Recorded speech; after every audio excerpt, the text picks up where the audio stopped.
말도 안 되는 일이 일어났습니다. 미국과 유럽이 신뢰하던 중국의 AI 기술인 딥시크가 사기라는 충격적인 증거가 공개된 겁니다. 더욱 놀라운 사실은 이 거대한 거짓을 밝혀낸 결정적 증거를 제공한 곳이 바로 한국이라는 점인데요. 대체 무슨 일이 있었던 걸까요? 안녕하세요. 저는 미국의 탐사 저널리스트 에릭 존슨입니다. 지난 15년간 국제 경제와 기술 분야의 스캔들을 취재해왔죠. 그런데 최근 제 눈을 사로잡은 뉴스가 있었습니다. 중국 AI 기술, 미국을 추월하다. 이런 헤드라인들이 연일 쏟아져 나왔습니다. 처음엔 믿기 힘들었어요. 하지만 월스트리트 저널, 뉴욕타임스 같은 주요 언론사들도 비슷한 논조의 기사를 내보냈죠. 특히 중국의 딥시크 연구소가 개발했다는 AI 모델의 성능은 정말 놀라웠습니다. 제가 소속된 언론사의 편집장이 저를 불렀어요. 에릭, 자네가 중국으로 가야겠네. 이 AI 혁명의 현장을 직접 취재해야 해. 마침 딥시크 연구소에서도 직접 연락이 왔더군요. 저를 초청해 그들의 AI 기술을 취재해달라는 거였습니다. 솔직히 말하면 흥분됐어요. 세계 최고 수준이라는 중국의 AI 기술을 직접 볼 수 있다니 말이죠. 게다가 실리콘밸리의 전문가들조차 이제 AI 혁신의 중심이 중국으로 옮겨갔다고 인정하는 상황이었습니다. 물론 그 연락을 받기 전까지는 말이죠. 중국 취재 준비가 한창이던 어느 날, 저는 제 인생을 뒤흔들 한 이메일을 받게 되었습니다. 바로 한국의 AI 연구진들이 저의 예비 기사를 보고 중국의 기술력에 대한 의문을 제기해온 거예요. 그 교수는 이렇게 말했습니다. 딥시크의 발표 내용을 분석해보면 수상한 점이 많습니다. 실제 검증 없이 과대 홍보되고 있어요. 특히 그들이 주장하는 AI 성능 지표는 신뢰하기 어렵죠. 한국과학기술원의 연구원도 비슷한 의견이었습니다. 데이터 처리 방식이 불투명하고 성능 평가 기준도 모호합니다. 좀 더 철저한 검증이 필요해요. 이대로 넘어가면 큰 문제가 될 수 있습니다. 하지만 저는 한국의 이런 지적들이 우습게 느껴졌습니다. 중국이라는 거대 시장을 견제하려는 작은 나라의 시기심이라고밖에 볼 수 없었거든요. AI 기술이라면 모를까 K-팝이나 드라마를 이야기하라고 하고 싶었죠. 게다가 미국의 주요 언론들도 중국의 기술력을 인정하고 있었으니까요. 세계 2위 경제 대국과 작은 나라의 말 중 어느 쪽을 믿어야 할지는 너무나 자명했습니다. 제 판단이 얼마나 오만했는지 그때는 전혀 몰랐죠. 며칠 뒤 베이징행 비행기를 타면서도 설렜습니다. 세계를 놀라게 할 취재가 될 거라 확신했으니까요. 하지만 동시에 마음 한켠이 불편했어요. 한국 연구진들의 경고가 자꾸 떠올랐기 때문입니다. 실리콘밸리가 무너지고 중국이 AI 패권을 잡게 된다는 이 충격적인 변화가 정말 사실일까요? 아니면 제가 뭔가를 놓치고 있는 걸까요? 베이징 공항이 가까워질수록 긴장감이 커졌습니다. 이제 곧 모든 것이 밝혀질 테니까요. 저는 노트북을 꺼내 지금까지 수집한 자료들을 다시 한번 검토했습니다. 한국 연구진들의 의심, 중국 측의 화려한 홍보, 그리고 그 사이에 숨겨진 진실. 제 직감이 말했습니다. 이번 취재는 분명 평소와는 다를 거라고요. 하지만 그때 저는 아직 몰랐습니다. 이 취재가 제 인생을 완전히 뒤바꿔 놓게 될 거라는 사실을요. 베이징 공항에 내리자마자 저를 맞이한 건 딥시크 연구소의 환영 인파였습니다. 현지 언론사 기자들까지 마치 국빈을 맞이하는 듯한 진풍경이 펼쳐졌어요. 검은색 리무진이 저를 기다리고 있었습니다. 연구소 대외협력 책임자 장 박사가 차 안에서 거침없이 선언했습니다. 이제 AI는 중국이 선도합니다. 미국과 유럽은 이미 시대에 뒤처졌어요. 우리는 그들이 상상도 못할 기술을 보유하고 있습니다. 딥시크 연구소는 연구소라기보다 거대한 캠페인 현장 같았어요. 초대형 LED 스크린, 화려한 조명, 끝없이 이어지는 기술 시연까지. 이건 단순한 연구소가 아닌 중국이 AI 강국이라는 걸 전 세계에 선전하기 위한 대규모 쇼케이스였습니다.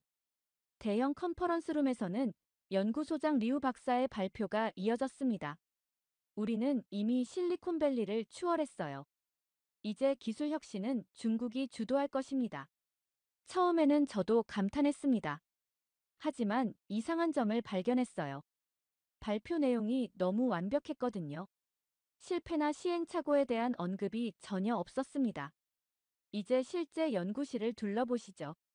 다른 기자들은 모두 1층에 남겨둔 채 저만 특별히 연구실 투어를 시작했습니다. 15층 연구실의 모습은 충격적이었어요.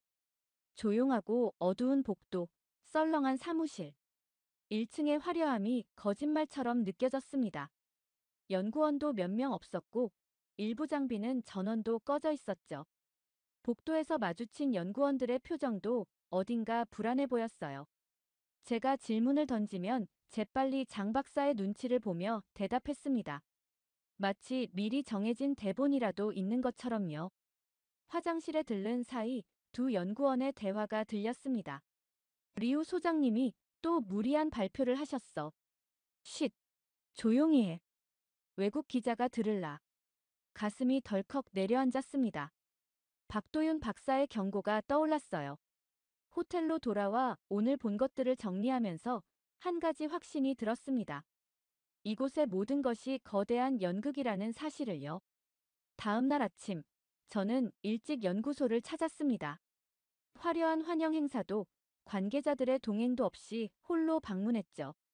특히 리우 소장이 인류 역사상 최초의 완전한 AI 모델이라고 자랑하던 기술이 궁금했습니다. 전날 발표회에서 그들은 이 모델이 인간의 지능을 뛰어넘었다고까지 주장했거든요. 음성인식, 자연어 처리, 이미지 생성 등 모든 분야에서 완벽한 성능을 보인다는 거였죠. 15층 연구실에서 어제 만났던 왕 연구원이 데이터 센터로 저를 안내했습니다. 컴퓨터 화면에는 충격적인 내용들이 가득했어요. 발표된 실험 결과의 상당수가 실제로는 진행조차 되지 않은 것들이었습니다.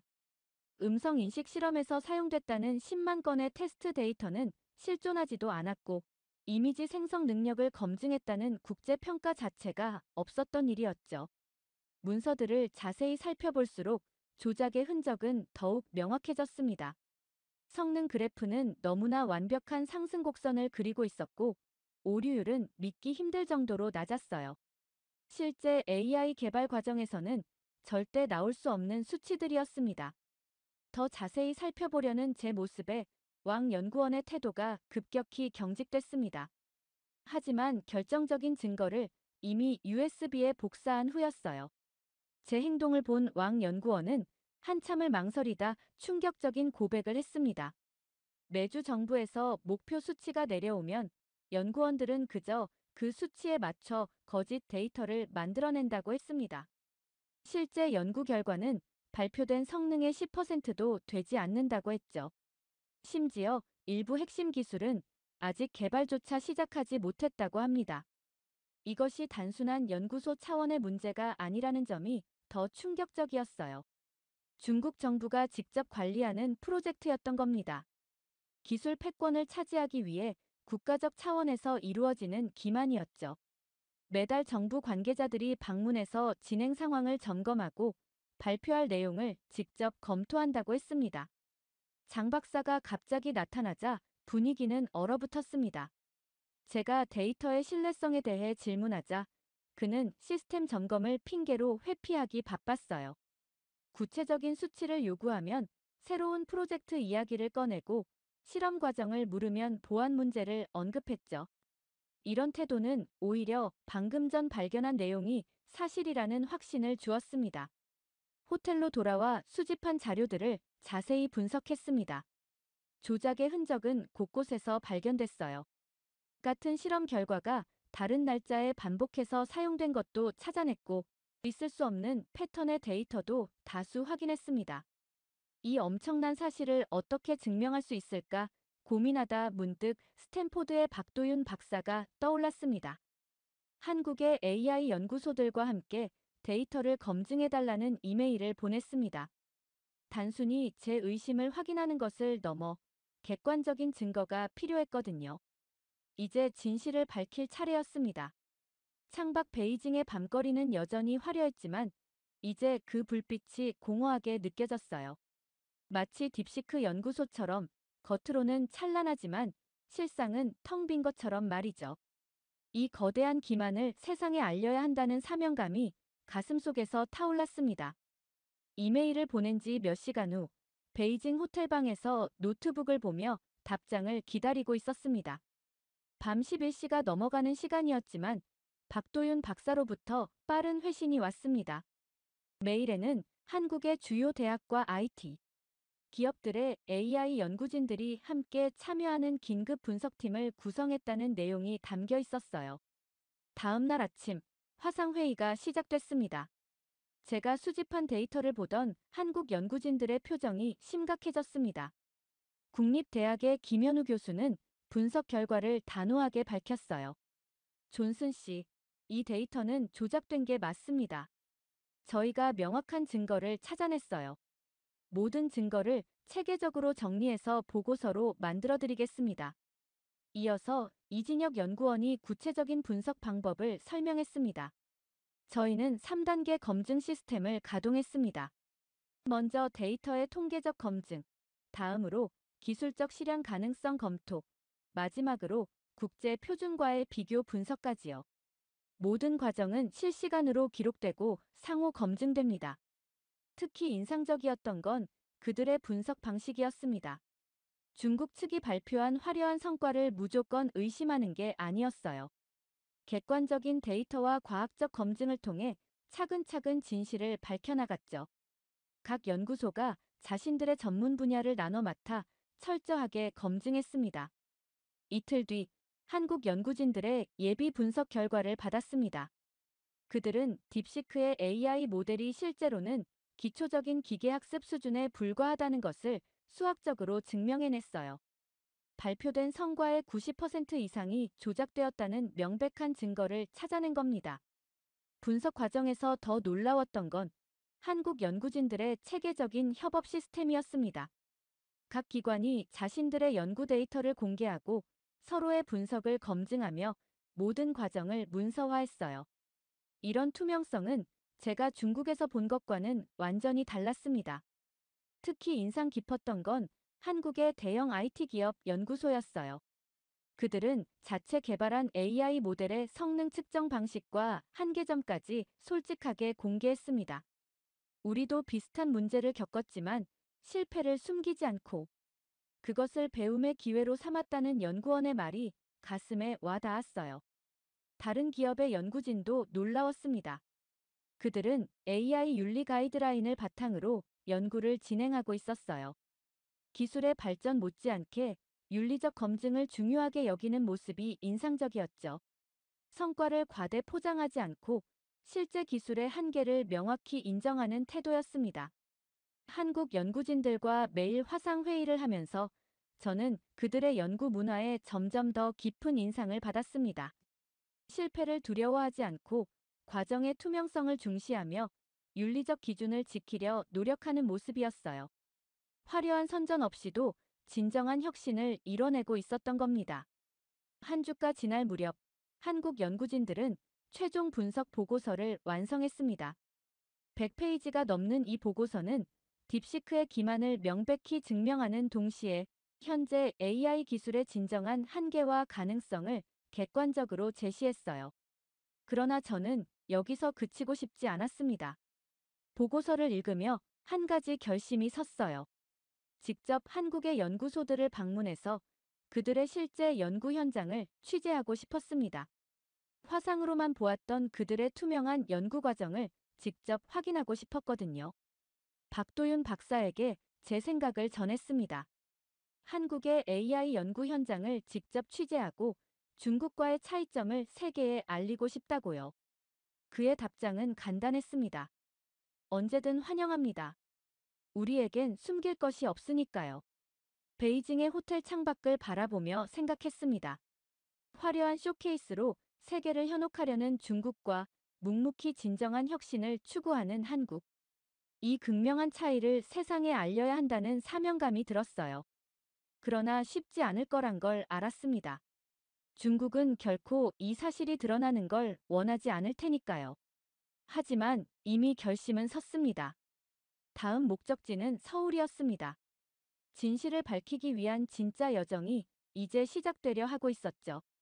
한국행을 결심하고 호텔에서 짐을 정리하던 중이었습니다. 그때 박도윤 박사의 긴급한 메시지가 왔어요.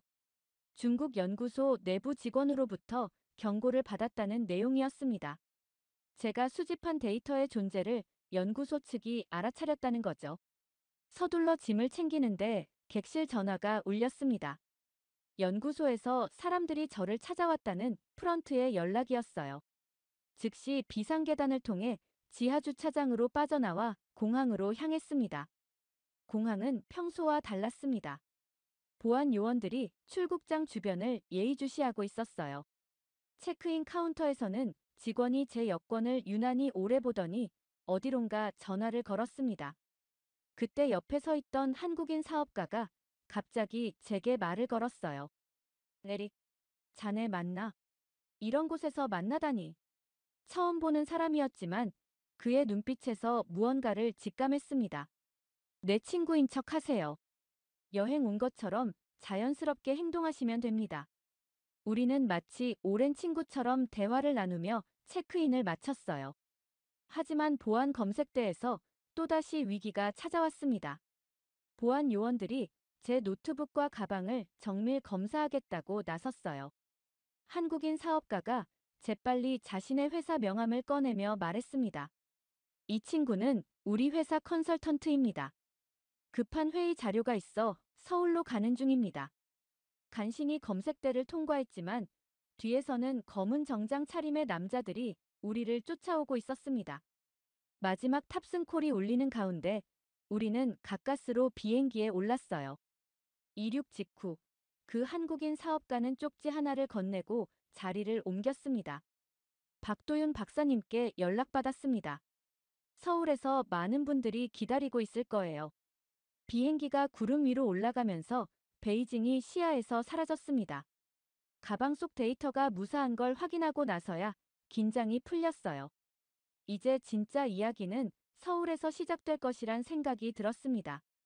인천공항에 도착했을 때는 이미 늦은 저녁이었습니다. 박도윤 박사가 직접 마중 나와 있었어요. 비행기에서 내려 그를 만나는 순간까지도 긴장이 완전히 풀리지 않았지만 그의 따뜻한 미소를 보자 안도감이 밀려왔습니다. 고생 많으셨습니다, 존슨 씨. 이제 안전하니 걱정 마세요. 내일부터 본격적인 분석을 시작하시죠. 다음 날 아침, 서울의 한 연구단지를 방문했습니다. 베이징의 화려한 전시장과는 전혀 다른 분위기였어요. 조용하고 차분한 공간에서 연구원들이 각자의 업무에 몰두하고 있었습니다. 먼저 데이터 검증 시스템부터 보여드리겠습니다. 연구소의 시스템 관리자인 정 박사가 설명을 시작했어요. 모든 실험 데이터는 실시간으로 기록되고 여러 연구진의 교차 검증을 거친다고 했습니다. 한 사람의 판단이 아닌 팀 전체의 검증이 필요한 거죠. 이건 저희가 개발한 AI 성능 검증 프로그램입니다. 어떤 데이터든 조작이 있다면 즉시 찾아낼 수 있어요. 프로그램을 실행하자 중국에서 가져온 데이터의 문제점들이 하나둘 드러났습니다. 불가능한 패턴, 중복된 결과값, 인위적으로 조정된 그래프들. 모든 것이 명백했어요. 놀랍네요. 이런 정교한 검증 시스템은 처음 봅니다. 당연합니다. AI 연구에서 가장 중요한 건 신뢰성이니까요. 화려한 성과보다 정직한 실패가 더 가치 있다고 생각합니다. 연구소를 둘러보면서 더 놀라운 것들을 발견했습니다. 모든 연구원들의 책상에는 AI 윤리 준칙이 붙어 있었어요. 기술 발전과 윤리적 가치를 동시에 추구한다는 내용이었죠. 이 조작된 데이터를 세계에 공개해야 합니다. 연구진들과 회의를 하면서 저는 제안했어요. 그들도 동의했습니다. 맞습니다. 하지만 단순히 중국의 거짓을 폭로하는 게 아니라 진정한 AI 연구가 어떠해야 하는지 보여주어야 해요. 일주일간 밤낮 없이 데이터를 분석했습니다. 연구진들은 자신들의 일처럼 열정적으로 참여했어요. 누군가 식사를 잊으면 다른 연구원이 먹을 것을 가져다 주고 한 명이 지치면 다른 사람이 이어받았죠. 특히 인상 깊었던 건 모든 과정이 완벽하게 기록된다는 점이었습니다. 실험의 성공은 물론 실패까지 모든 결과가 데이터베이스에 저장되었어요. 왜 실패한 실험까지 기록하나요? 실패야말로 가장 중요한 배움의 기회니까요. 다른 연구자들이 같은 실수를 반복하지 않도록 하는 거죠. 그 순간 깨달았습니다. 한국의 AI 연구는 정말 다르네요. 여기선 진짜 연구가 이루어지고 있어요. 제 말에 연구원들은 겸손하게 웃었지만 저는 진심이었습니다. 화려한 홍보나 과대 포장 없이 오직 진정한 혁신만을 추구하는 모습에 감동했거든요. 점점 더 명확해졌습니다. 이곳의 연구 문화는 중국과 완전히 달랐어요. 화려한 선전이나 과대 포장된 성과가 아닌 진정한 혁신을 추구하고 있었습니다. 이건 단순한 연구소가 아닙니다. 제가 감탄했어요. 맞아요. 이곳은 진실을 추구하는 공간이죠. AI 기술은 인류의 미래를 바꿀 수 있습니다. 그래서 더욱 정직해야 해요. 분석이 끝나갈 무렵, 저는 확신할 수 있었습니다. 한국의 AI 연구는 세계가 주목해야 할 모범 사례라는 걸요. 조용하지만 착실하게 진정한 혁신을 이뤄내고 있었습니다. 이제 우리가 할 일이 남았습니다. 박도윤 박사가 말했어요. 네, 세계가 알아야 합니다. 진정한 AI 연구가 무엇인지, 그리고 어떤 거짓이 저질러졌는지. 마지막 밤, 연구소의 창밖을 바라보며 생각했습니다. 베이징의 화려한 불빛과는 다른 차분하지만 강인한 빛이 서울의 밤하늘을 수놓고 있었어요. 그것은 마치 양국의 AI 연구를 상징하는 것 같았습니다. 보도 자료는 준비됐나요? 박 박사가 물었습니다. 네, 모든 증거와 분석 결과를 정리했습니다. 이제 세계가 진실을 알 때가 됐네요. 다음 날, 저는 기사 작성을 시작했습니다. 이건 단순한 폭로성 기사가 아닌 AI 기술의 미래와 연구, 윤리에 대한 깊은 성찰이 담긴 보고서가 될 것이었습니다. 한국 연구진들은 제가 떠나는 순간까지 도움을 아끼지 않았어요. 그들의 진정성과 전문성은 제가 본 그 어떤 연구소와도 비교할 수 없었습니다. 이제 저는 확신할 수 있었어요. 진정한 AI 혁신은 여기 한국에서 시작되고 있다는 것을요. 한국 연구진들과 함께 준비한 폭로 기사가 동시에 미국과 유럽의 주요 매체들을 통해 발표됐습니다. 중국 AI의 허상 딥시크 연구소의 대규모 데이터 조작이라는 제목의 특종 기사였어요. 철저한 데이터 분석과 증거를 바탕으로 한 이 기사는 전 세계 언론의 주목을 받았습니다. 기사가 나간 당일 영국, 독일, 프랑스 등 유럽의 주요 언론사들도 대대적인 후속 보도를 시작했어요. 중국 AI 기술의 실체가 연일 헤드라인을 장식했습니다. 특히 충격적이었던 건 실리콘밸리의 반응이었어요. 그동안 중국 AI 기술을 높이 평가하던 기업들이 하나둘 입장을 바꾸기 시작했습니다. 테슬라의 최고 경영자는 자신의 SNS에 더 이상 중국 AI 기술을 신뢰할 수 없다고 선언했죠. 텍사스 주정부가 가장 먼저 움직였습니다. 주 정부 차원에서 딥시크 주의보를 발령했어요. 모든 공공기관과 기업들에게 중국산 AI 제품 사용을 재검토하라는 권고안을 발표한 겁니다. 곧이어 대만이 더 강력한 조치를 취했습니다. 자국 내 모든 기업에 중국 AI 기술 사용을 전면 중단하라는 명령을 내렸어요. 일본도 비슷한 입장을 표명했습니다. 경제산업성이 중국 AI 기술의 보안 위험성 검토 및 사용 제한 필요 성명을 발표했죠. 중국의 반응은 격렬했습니다. 외교부 대변인은 서방 언론의 악의적인 중상모략이라며 반박에 나섰어요. 하지만 이미 돌이킬 수 없는 상황이었습니다. 제가 수집한 데이터와 한국 연구진의 철저한 분석 결과는 너무나 명백했거든요. 글로벌 기업들의 태도, 변화도 뚜렷했습니다. 애플은 자사 제품에 탑재될 예정이던 중국 AI 기업과의 계약을 전면 재검토한다고 발표했어요. 구글도 중국 AI 기업들과의 협력 프로젝트를 잠정 중단했습니다.